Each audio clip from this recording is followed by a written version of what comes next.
فستیڤاڵی بایکال یەکێک لە فستیڤاڵە هەرە دیارە سینەماییەکان کە ساڵانە لە نێو ڕووسیایە بێگومان بە ئەنجامەگەیەنرێت و کۆمەڵێک فیلمی تەواوی جیهان بەشدارە بن لە نێو ئەم فستیڤاڵەیە وەک بڕکێکی زۆر باشی سینەماییانش دروست ئەبێت دیارە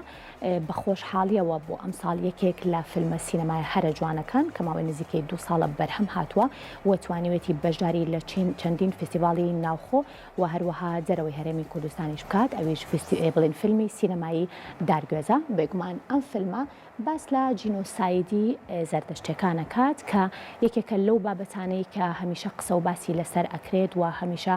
بڵین گفتوگۆی لەسەر ئەکرێت کە چۆن زەردەشتەکان با بڵین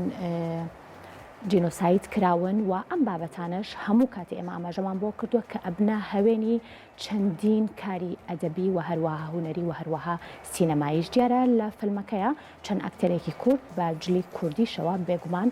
تەواوی پەیامەکەی خۆیان ئەگەیەنن و لەلایەن یەکێک لە دەرهێنەرە هەرە بەتواناکانیشەوە ئەم فیلمە دیارە بەرهەم هاتووە و لە پێشووتریشە بەشداری لە فستیڤاڵی فەجرا کردووە و بۆتە خاوەنی چەندین خەڵات دیارە بۆ 11 خەڵاتیش لە نێو فستیڤاڵی فەجرا با بڵین پاڵێوراوە و توانێتی چەندین خەڵاتیش بەرێ و جارێکی تر فیلمێکی کوردی زۆر بە خۆشحاڵیەوە توانی کە سنووری کوردستانی گەورە با بڵێن بۆ بڕێت و بتوانێت بەشداری لە یەکێک لە فستیڤاڵە هەرە دیارە جیهانی سینەمایەکان بکات. فیلمی سینەمایی دارگوێز بووە براوی خەڵاتی باشترین فیلم لە فستیڤاڵی نێودەوڵەتی بایکال لە رووسیا.